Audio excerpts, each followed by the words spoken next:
ஓசூர் சுற்றுவட்டார பகுதிகளில் கனமழை பெய்து வருகிறது. கூடுதல் விவரங்களோடு இணைக்கிறார் செய்தியாளர் செல்வம். விவரங்கள்.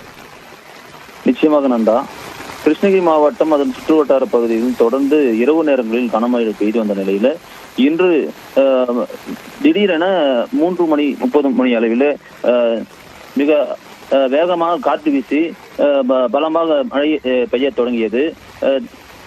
மழையானது வெகு வேகமாக பரவி ஒசூர் கடந்த சில நாட்களாகவே இரவு நேரங்கள் பெய்த நிலையில் இன்று மதியம் திடீரென ஒசூர் மற்றும் அதன் சுற்றுவட்டார பகுதிகளில் கனமழை பெய்து வருகிறது. சுமார் 1 மணி நேரத்துக்கு மேலாக வெளுத்து வாங்கிய அந்த கனமழை சாலையிலே மழைநீர் ஆறாக பெருக்கெடுத்து ஓடி வருகிறது. கொட்டி தீர்த்த கனமழையால் வாகனங்கள் ஊர்ந்து செல்கின்றன. மேலும் இருசக்கர வாகனங்கள் பழுதாகி இயக்கி சென்று கொள்கிறார்கள். மேலும் தொடர்ந்து கனமழை பெய்து வருவதால் ஒசூர் கிழவரப்பள்ளி அணைக்கு நீர் அதிகம் வர வாய்ப்பு இருப்பதாக கூறப்படுகிறது.